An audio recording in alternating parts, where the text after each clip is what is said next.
ಇಲ್ಲ, ನಾವು ನಾಗೇಂದ್ರ ಅವರ ವಿಷಯವನ್ನ ಮುಂದಿಟ್ಕೊಂಡು ಅವರ ರಾಜೀನಾಮೆಯನ್ನು ತಗೊಂಡಾದ್ಮೇಲೆ ಎಲ್ಲಾ ವಿಷಯಗಳನ್ನ ಚರ್ಚೆ ಮಾಡೋಣ ಅಂತ ಹೇಳಿದ್ವಿ.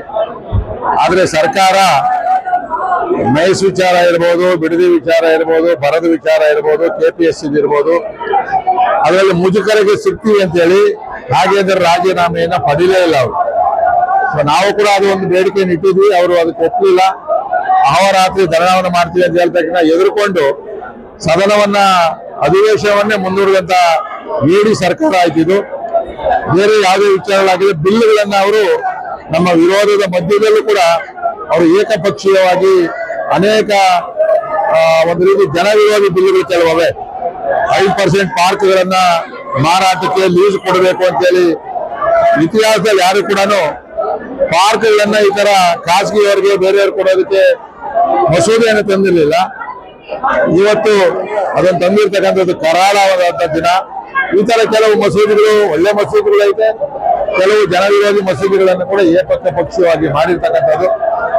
ನಾವು ಈಗ ಹೊರಗಡೆ ಆ ಹೋರಾಟಗಳನ್ನ ತಗೊಂಡು ಹೋರಾಟ ಮಾಡ್ತೀವಿ.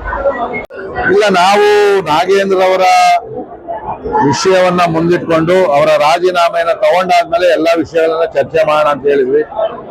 ಆದ್ರೆ ಸರ್ಕಾರ ಮೈಸ್ ವಿಚಾರ ಇರ್ಬೋದು, ಬಿಡದಿ ವಿಚಾರ ಇರ್ಬೋದು, ಬರದ ವಿಚಾರ ಇರ್ಬೋದು, KPSC ಇರ್ಬೋದು, ಅದರಲ್ಲಿ ಮುಜುಗರಿಗೆ ಸಿಗ್ತೀವಿ ಅಂತ ಹೇಳಿ ನಾಗೇಂದ್ರ ರಾಜೀನಾಮೆಯನ್ನ ಪಡಿಲೇ ಇಲ್ಲ ಅವರು.